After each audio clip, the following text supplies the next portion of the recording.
welcome to Shedding Starlight, a guide to the Kingdom Hearts mythos. Today, the very first topic we'll be discussing is on something called World Order. What do we mean by that? Largely, World Order consists of some of the rules that govern the universe built in Kingdom Hearts, which is why we think it's important to make this our first episode topic.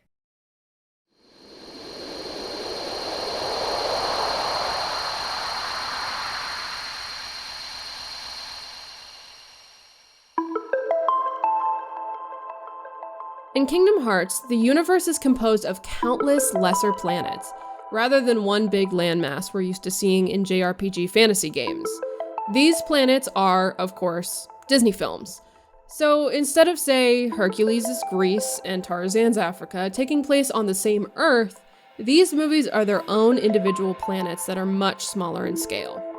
Funny enough, they're not actually referred to as planets in-game, but rather the more magical term worlds, which is an understandable choice given how fantastic some of the worlds in Kingdom Hearts can be, like Wonderland and Halloween Town.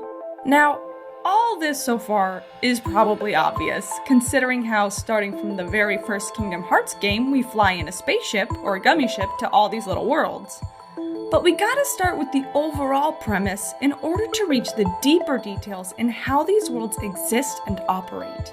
While seasoned fans will understand why Kingdom Hearts deals with many small worlds rather than one large map, if you're new to the series, or you're a more casual fan in general, you might be wondering why this is. Yes, clearly the development team had to think of how to sell the idea that both London can exist alongside Halloween Town, but how does the story explain itself in this galaxy?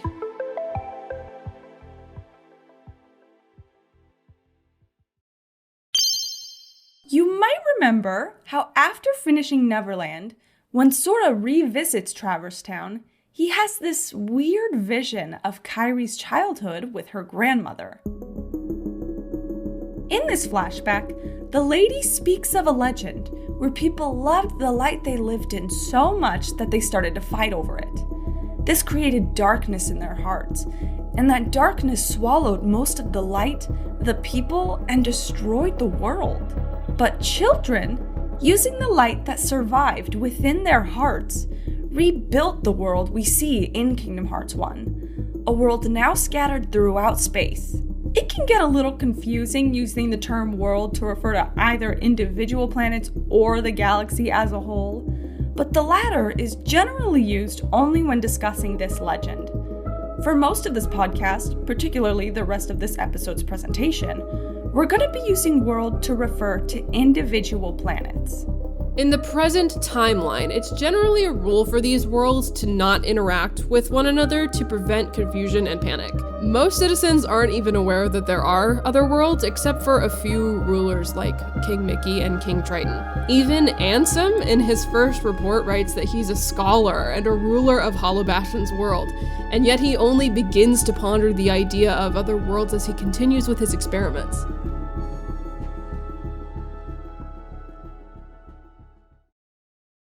Now, we're going to discuss the components of these individual worlds. Every world has its own heart. Just like how Kingdom Hearts prefers the more magical term world, it also uses heart in the more spiritual sense, almost interchangeable with soul.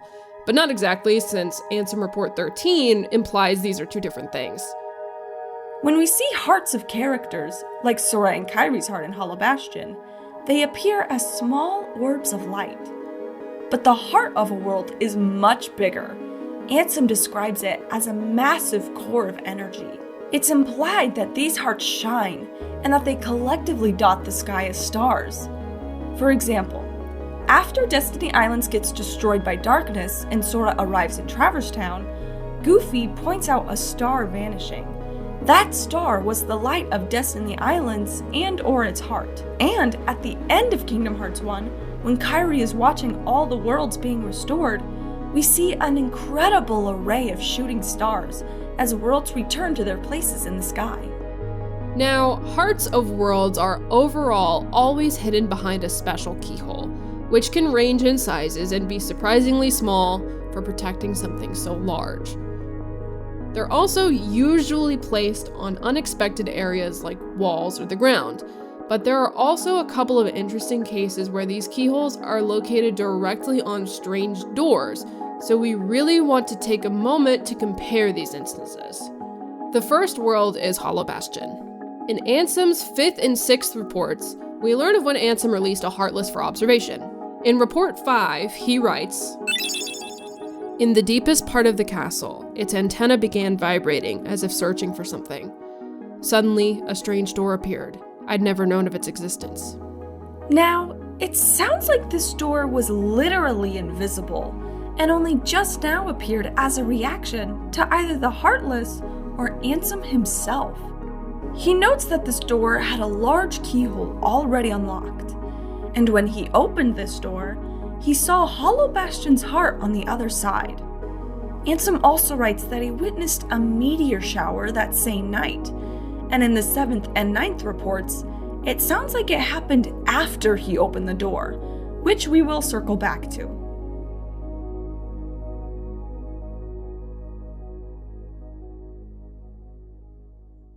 The other world that also has a keyhole on a door is Destiny Islands. Within the cave near the waterfall, the door is simply nestled in a nook. And through a couple flashbacks we get by playing the game, we learn a really fascinating tidbit about Destiny Island's keyhole and its implications. The first flashback occurs after Sora, Donald, and Goofy, inside the gummy ship, are swallowed by Monstro. And the second flashback occurs after completing Neverland. In these flashbacks, Sora and Riku are little kids when they first enter this cave and see the door for the first time. And from what looks to be Sora's perspective, this door has no keyhole, it's blank. And Riku's unable to open it when pulling on its edge. But when Sora walks away, Riku looks back at the door, and its large golden keyhole is now obviously visible. So for some reason, only Riku is able to see this keyhole. It's still invisible to Sora years later when he talks to Ansem as a robed figure, and even when Sora finds Kairi in the cave just before the door opens completely. And that last instance is particularly interesting. By now, Sora had obtained the Keyblade, and the keyhole still did not reveal itself to him. It's also interesting that in the flashbacks, Sora and Riku mention a meteor shower that occurred the other night, and that the new girl, Kairi, arrived on the island that night as well. So with Destiny Islands, it seems like a meteor shower occurs, and then a day or couple days later, Sora and Riku find the door, and Riku in particular can see its keyhole. Compare that to Hollow Bastion, whose door and keyhole appeared and opened first, and got a meteor shower afterwards. It's difficult to say if the order these instances occur truly matter, but either way, they're stated to be linked in Ansem's 11th report, where it says, "Opening the door to the world's heart causes its walls to crumble. These fragments are seen as shooting stars." So what are these meteor showers? Well, along with keyholes to gate their hearts, worlds also have walls or barriers surrounding them, I imagine in a spherical sense, to protect against outside forces like darkness or Heartless. But there are instances where these borders collapse and fall to their worlds like meteor crumbs. These crumbs are the gummy blocks Sora, Donald, and Goofy collect throughout Kingdom Hearts 1, and are, of course, the building blocks to the gummy ship. However, being made of the same material as the barriers doesn't allow the gummy ship to bypass walls. When Sora meets the Final Fantasy trio again at Hollow Bastion, they tell him that restoring worlds and their impassable walls will make the gummy ship useless.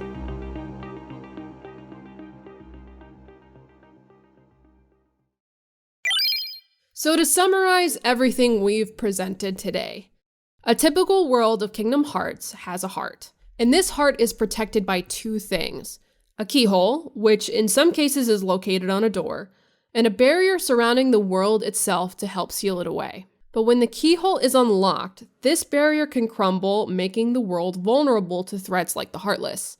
And since Keyblades have the power to lock or unlock any keyhole, That's why it was so important for Sora to go around and seal the keyholes of various worlds to protect their hearts from being taken by the Heartless. And we want to dive more into how and why the Heartless were able to do this, but that will be saved for another episode. So for now, we hope this helps you understand some of the major aspects of Kingdom Hearts' world building.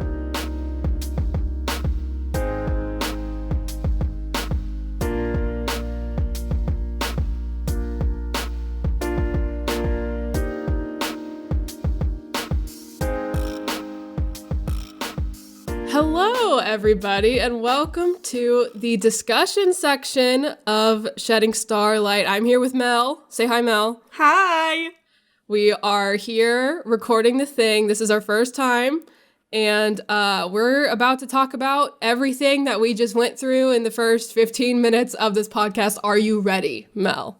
I'm fucking ready. I'm fucking ready. Let's fucking go. Okay, cool. So, we just spent 15 minutes talking about World Order. It is a big concept in Kingdom Hearts. It is kind of what we said. It's the rules, the world building, the how things just kind of exist in this galaxy that we are thrown into in Kingdom Hearts. So as we were kind of writing and researching the script, I was curious about like the exact lines that are in Kingdom Hearts 1 that talk about World Order. I'm like, who has said the terms World Order in the cutscenes or in the reports? So I think I looked up like literally a wiki script of the actual game, and I Control F World Order. I love doing that. I think it's only said once in the actual game, if I remember correctly. By Donald? ? Yes, yeah. Okay. Yeah, so they, like, a lot of this is not actually explained in the actual cutscenes of the game. A lot of it comes through the Ansem reports, which we mentioned. Mm-hmm. And, mostly just the Ansem reports, right? Yeah, I feel like Ansem reports and just, frankly, like, just playing the game and visiting world to world. Right. Just, like, observing around you. Right. So, yeah, it's just very much, like, pretty much kind of constitutes, like, why we're doing what, like, the motivation of Sora jumping from world to world, which we kind of talked about at the end. But yeah, just kind of builds like what's happening with these Disney worlds and, you know, their protections from darkness and stuff like that. Mm-hmm. Go ahead. I don't even know if Sora really realizes that is what he's doing. I feel like the keyholes just glow and he goes, well, it's time I got a big key. I just gotta use it. Like, I don't think he realizes what he's doing is so important. At least not for, like, the first half of the game.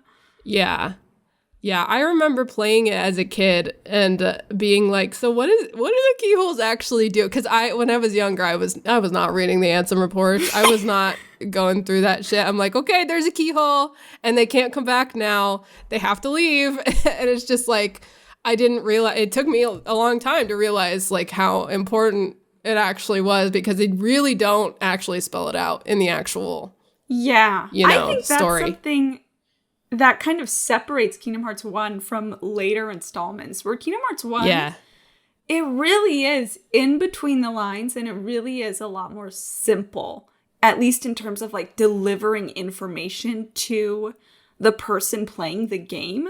Other games, you know, you get to like current Kingdom Hearts games that come out recently and they really try to spell things out for you. Mm. But Kingdom Hearts 1 doesn't really do that. Yeah, I'm sure it was just like a very much, because like this was a very experimental game. We know that. And it wasn't guaranteed sequels at first. So I'm sure they were really afraid. I'm sure Nomura had all of these ideas just ready to go, but was afraid to actually like really get too heavy into it right off the bat. He's not afraid anymore. He's not afraid anymore. We know this.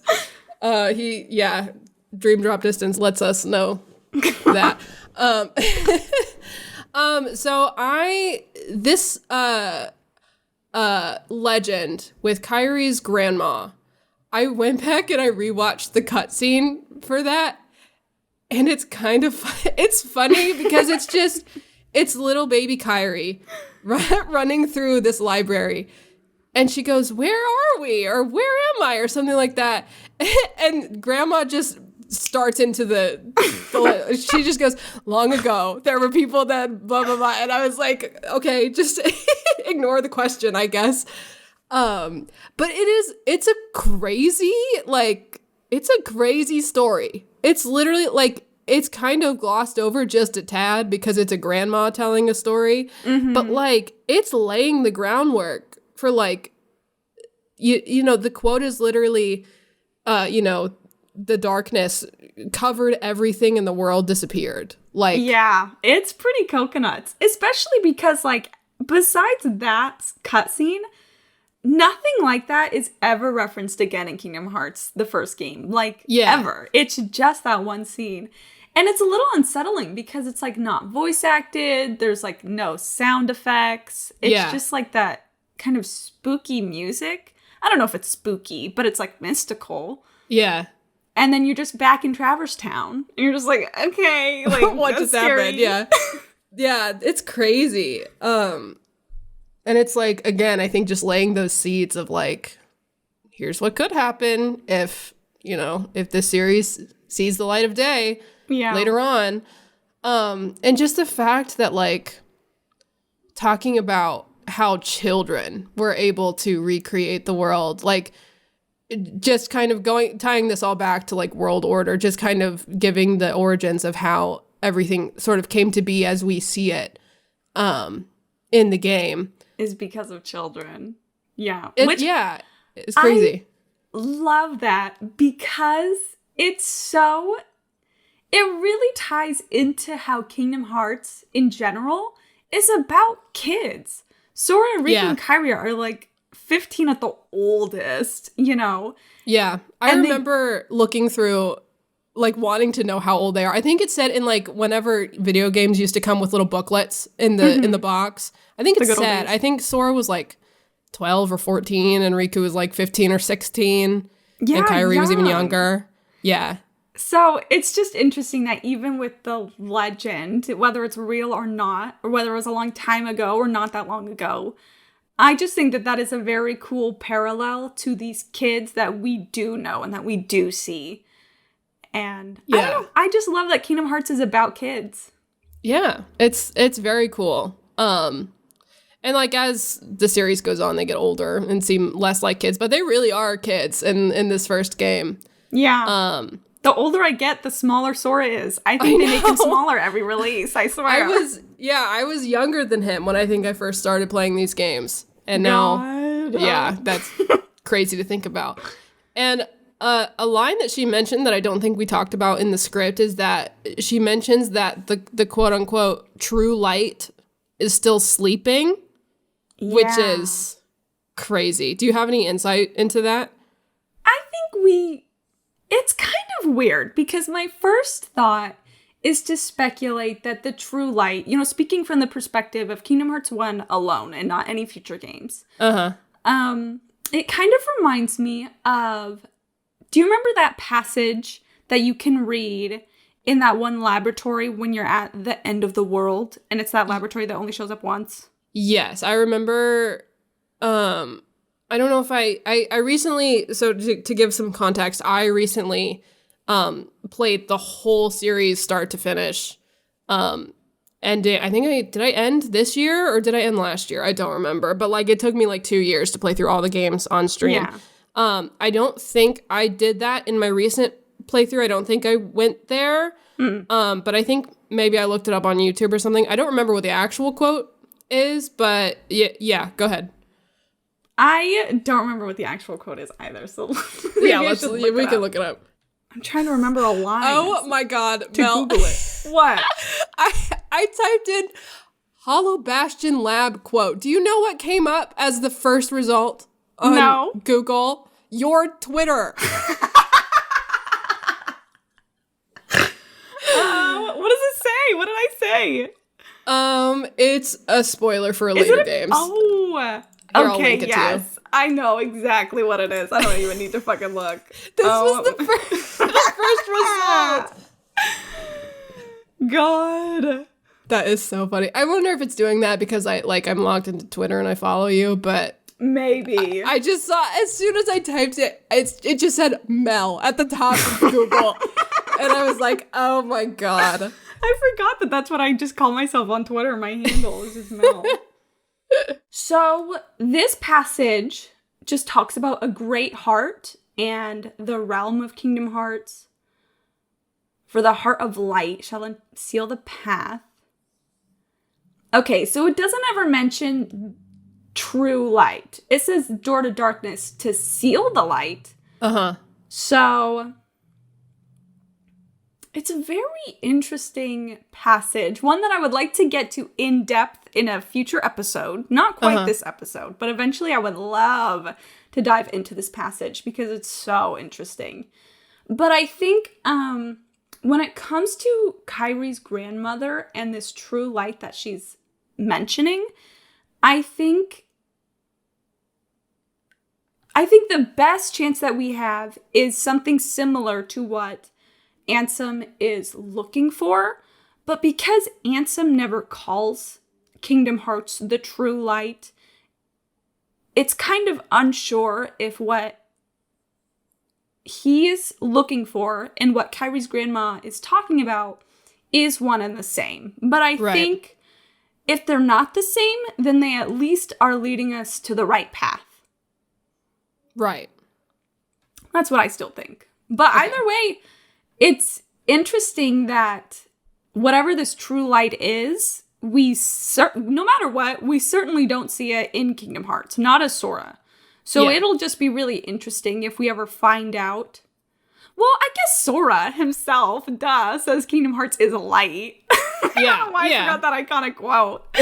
So, yeah, the end of the game, the climax of the game, yeah. You know, maybe that's the answer. Maybe this true light is that Kingdom Hearts that Ansem was looking for. You know what? That would make sense. As, again, this being a game that is not guaranteed sequels, that being a foreshadow of just, the end of the game. Yeah. I think that makes sense for that. Yeah. But who knows? It could be represented as something else later down the line. Who knows? We'll see. So with all of the stuff that we talked about with the worlds being scattered and the stars in the sky not really being stars, they are the other worlds. And shooting stars are not actually shooting stars. They're not meteors. They're not asteroids. They are part of the world barriers that are being broken. This is kind of implying that this galaxy that we're moving through it's not like outer space like we know it. This is something else. I think it could be kind of like outer space in a way, maybe slightly different, but closer than I think you would first assume. Because, when we're playing Kingdom Hearts and we're playing the Gummy Ship, yes, we are avoiding a lot of polygons and obstacles that are not actually in our space, obviously. Yeah. True. But we still have to shoot down those big boulders that are meteorites. That's true, yeah. So I think to some degree, it's kind of like the outer space of real life. But obviously... Do you think those would also be considered gummy parts? Those asteroids? I think... just misshapen ones? I think that's a good question. They do give us gummy parts when we destroy them. So I wonder if maybe if they're not 100% gummy, if maybe they have gummy crystals inside embedded or something. Yeah, okay. That's interesting. I will say, though, that no matter what, like when we are in space, we freeze, like we cannot exist in space without proper protection. And I do think that in that sense, Kingdom Hearts is kind of copying real life and replicating it. Because I do know that when Riku arrives in Hollow Bastion, he seems utterly exhausted in this one cutscene. He's like panting a lot. He just seems really, really tired. And Maleficent says something along the lines of, "Oh, it was dangerous for you to arrive here without your vessel," or something, So we do know that it might be possible to go planet to planet without a vessel, which is like crazy. Like, what are you supposed to do? Fly through the sky? Like swim through? Breaststroke through. There's some reason Kingdom Hearts did not want to show us that. Like, they did not want to have to explain it. Oh my god. But either way, Riku seemed to, like, be harmed or damaged through that experience. So that's kind of interesting. Right. So, yeah, just kind of sowing seeds for revelations down the line, I think, there. Yes, I agree. Yeah. So, I mentioned shooting stars a few minutes ago. So the shooting stars, again, that we see are the world barriers that are crumbling after a keyhole of a world gets unlocked. So I kind of want to chew on this whole, the fact, like, first, Ansem's case. So in his case, he finds the door, it appears to him, and the door is already unlocked. And him opening it ignited this chain reaction of the barrier crumbling in Hollow Bastion. Do I have that right? Yes. But I also... What's weird, it's kind of hard to, like, get a real tight, solid grip of what leads to what. Because it might also be that the Heartless appearing on his world in general, that might have started the chain reaction. Okay. Like, that might have been what made the world appear, what made the door appear in the first place, rather than, like, Ansem himself. It's really unclear. Okay. Gotcha. So then my next question after that is, like, do we know how these keyholes got unlocked in the other worlds? Would it then be possibly the Heartless showing up there too? Or are they able to get to those worlds because the barriers were broken down? Yeah, it's kind of weird because, going back to Hollow Bastion, Ansem says that the door was already unlocked. He didn't have to do anything to open that sucker up. Right. So to me, it almost feels like all of these worlds they start off being unlocked, and being locked is not their natural state. Okay, but that's just kind of like observing the story, and I can't think of anything in the actual game to state that worlds are just naturally unlocked. Right. So then, following that line of thinking, when, the darkness swallowed the world and it was rebuilt, so then the worlds were then scattered away from each other and there was no barrier. So then Sora is then creating this barrier using the keyholes? Could that be something?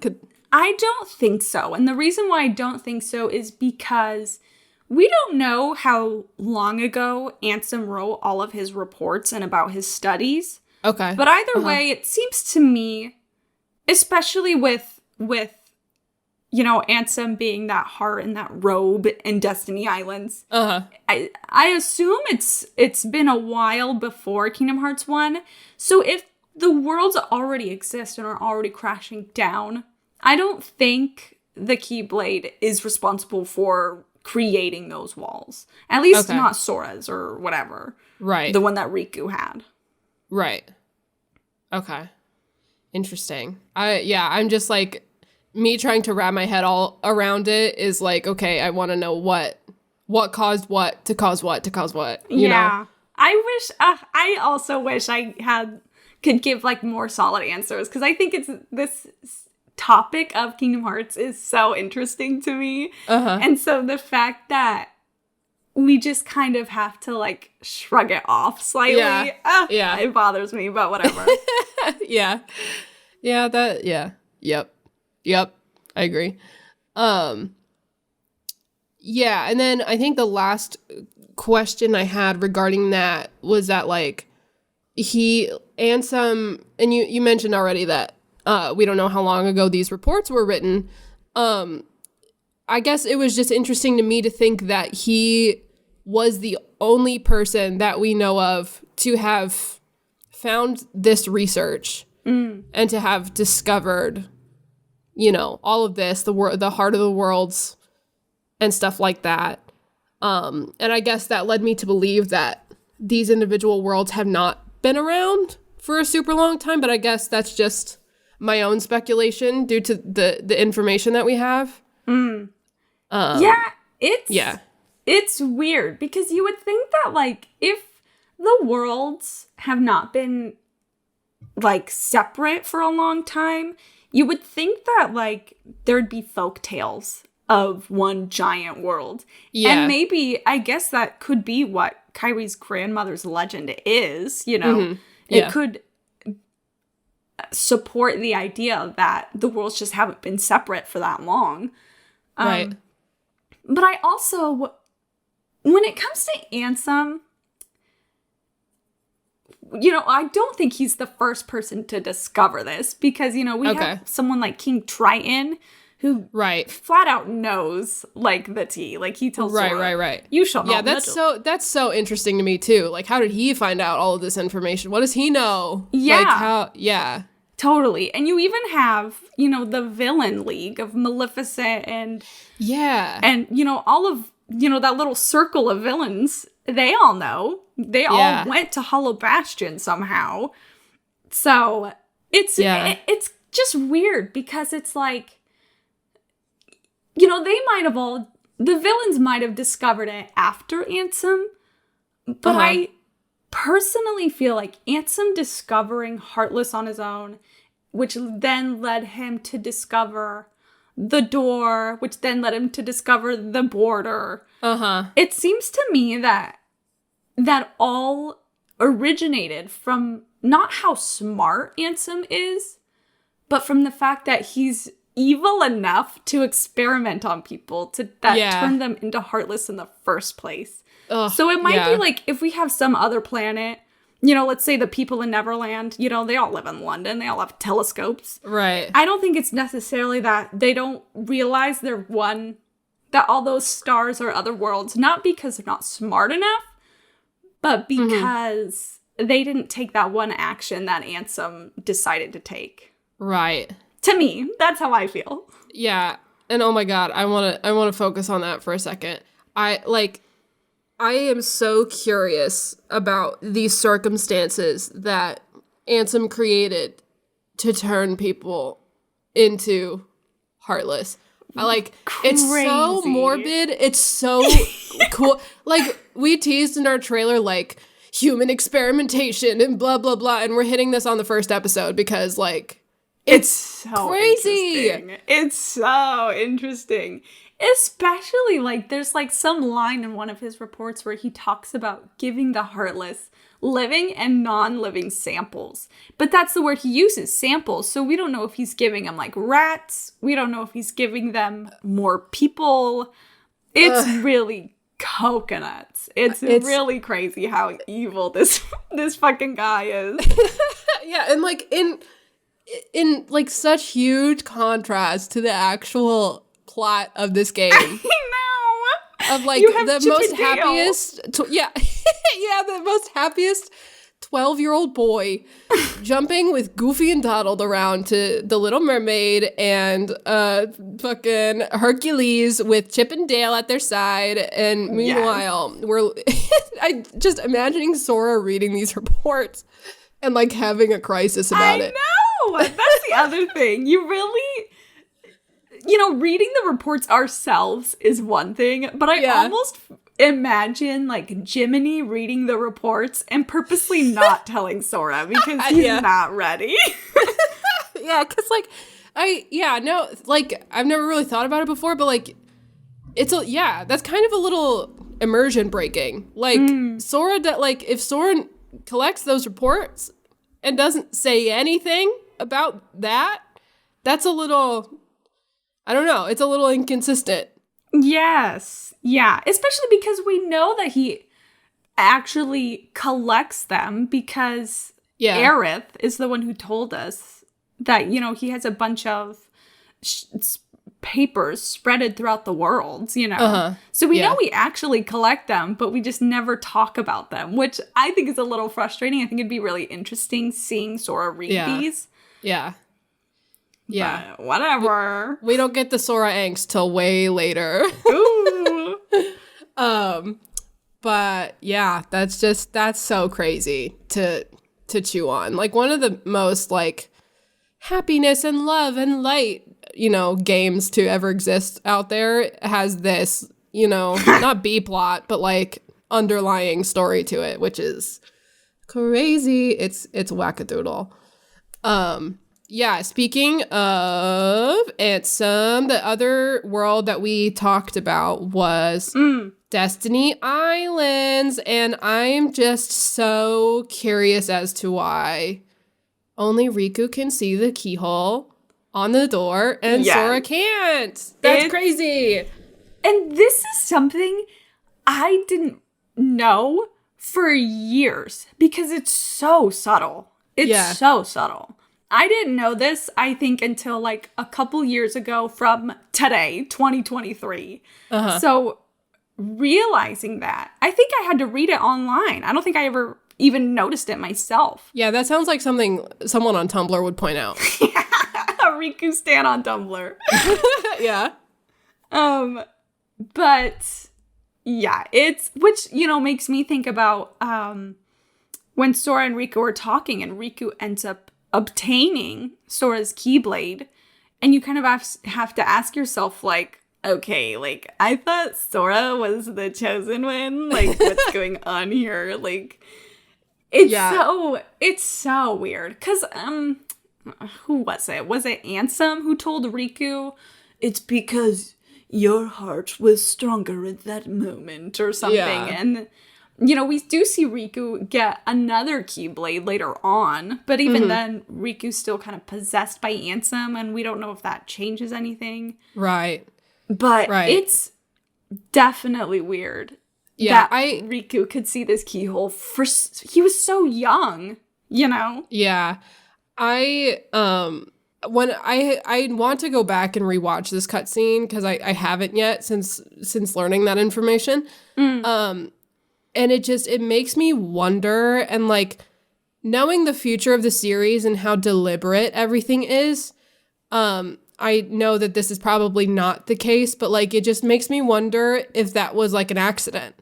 If they only put it there from Riku's possible perspective just because like that was just an inconsistency. Yeah. And now it could possibly have story and lore implications. But again, knowing how this series plays out, even if it was on accident, it's probably not going to, like, they're going to make it not be on accident. Yeah. Later. Yeah. Yeah. So, I'll go back and rewatch soon. But, yeah. Yeah, it's weird because, like, when you think about, because, like, most of the game that we see that door, there's no keyhole. So, like, the one time that you do see the keyhole, I feel like it had to be coded. I mean, I don't know. I don't really know how game dev works. Yeah. But it's just so weird that somebody went in and coded, okay, for this one shot, not even the whole scene, just this one shot, we're going to change the texture of the door to have this keyhole on it. It's just so weird. And the fact that, like, even when Sora obtains the Keyblade on Destiny Islands and he finally has it and he runs in back to that cave to see Kairi, it still doesn't have that keyhole, even though it's opened completely. It's just bizarre. It's so bizarre. Yeah, interesting to think about and chew on for future stuff. So with this kind of ties back to my keyhole questions, but whenever I was reading through, and we were talking about like the order of like the meteor showers, like the door being open and then there's the meteor shower, but then the meteor shower comes first and then the door is opened. I was trying to think of possible explanations for that, and like you can stop me if this is a stupid question or not unclear question for whatever reason. Okay. But like, is it possible they're seeing barrier fragments from other worlds? Like, would those Hollow Bastion fragments, would they be able to see that from Destiny Islands? Is it like, is it the same meteor shower that they're seeing, possibly? You know, I think that's a really interesting idea, especially if we, in Ansem's report, he talks about sending Kyrie out into the universe or whatever to see if she somehow gravitates towards the key bearer. And so I think it would be that's really interesting to think about. If Kyrie being blasted off into space, if somehow the particles of Hollow Bastion like followed her or like went into the same stream of space as her. I think that's a really interesting idea. Ooh, I'm following your steps of becoming a theory channel here. Yeah, okay. That was something that I was like trying to think of, like in terms of like the order. Because, again, my brain is searching for answers and trying to explain things. You know, that would also explain why. Because, I mean, how small were Sora and Riku in those flashbacks? They were tiny. Yeah. So it'd be really interesting if it would explain why those cutscenes occurred where Kyrie arrives and then they see a meteor shower and then they find the door. And then, like, what, a decade later, then the door opens, and everything goes to pot. So, that's a long gap. So if the meteors do correlate, then it would be interesting that Destiny Islands' barrier probably broke, like, very, very close to the beginning of Kingdom Hearts 1 rather than those flashbacks. Right. Yeah. Okay. Interesting. And now Sora has to go fix all of it. And now he has to go fix all of it. 12-year-old boy. He may have started at Destiny Islands, but goddamn if that wasn't the last world that he finally got to fix. Like, yeah. All right. Well, we've kind of covered everything that I wanted to sort of go over for our discussion.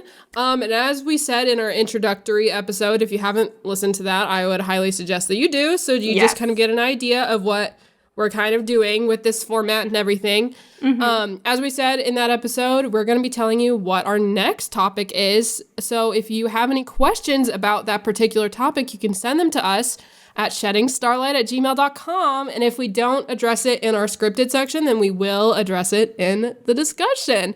What's our next topic? Our next topic is about the differences between Pureblood and Emblem Heartless. And we're already working on that script as we speak, so that's exciting. So feel free, if you have any lore questions, send them to that email. We'll put it in the description of the episode. Or if you're watching on YouTube, you can throw those questions into the comments.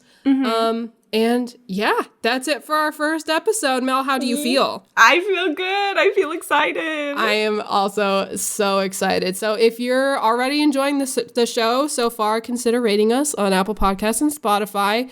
And we'll be back next Monday. Thank you for tuning in. And Mel, are you ready? Are you ready for the sign off? I hope so. Okay. 3, 2, 1. We'll see you in the starlight.